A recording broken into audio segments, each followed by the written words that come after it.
పావురాల గుట్ట రాబందుల అడ్డా. పావురాల గుట్ట దేశంలోనే ఇప్పుడు ఎక్కువ రాబందువులు నివసించే ప్రాంతంగా విలసిల్లుతుంది. రాబందుల గురించి చెప్పుకొని ఎంతో కాలమైంది. ఇవాళ ఏ కథల్లోనో, సినిమా డైలాగుల్లోనో రాబందులు కనిపిస్తున్నాయి. భూమి మీద రోజు రోజుకి వీటి సంఖ్య తగ్గిపోతుందన్న విషయం మనకు తెలిసిందే. ఒకప్పుడు ఊరు చివర గుంపులు గుంపులుగా ఎగిరే రాబందులు ఇప్పుడు కనిపించడం లేదు. ప్రపంచంలో అంతరించిపోతున్న జీవజాతులలో ఇవి కూడా ఉన్నాయి.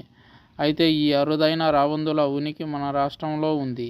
కొమరం భీం ఆసిఫాబాద్ జిల్లాలోని పావురాల గుట్ట వీటికి కేంద్రంగా ఉంది. అంతేకాదు, ఈ ప్రాంతాన్ని వన్య ప్రాణి సంరక్షణ కేంద్రంగా ప్రకటించాలని రాష్ట్ర ప్రభుత్వం కేంద్రానికి ప్రతిపాదనలు పంపింది.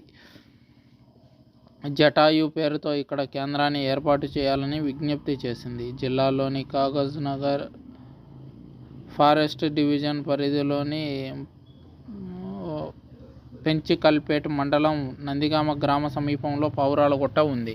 ఈ గుట్టపై రాబందుల ఉనికి ఉన్నట్లు 4 ఏళ్ల క్రితం అటవీ శాఖ అధికారులు గుర్తించారు. మరో వైపు అంతరించిపోతున్న అరుదైన రాబందులు ఇక్కడ కనిపించడంతో పర్యావరణవేత్తలు సంతోషపడ్డారు. పర్యావరణ పరిరక్షణలో కీలకంగా వ్యవహరించే రాబందుల పరిరక్షణ కోసం రాష్ట్ర ప్రభుత్వం కొన్నేళ్లుగా ప్రత్యేక చర్యలు తీసుకుంటుంది.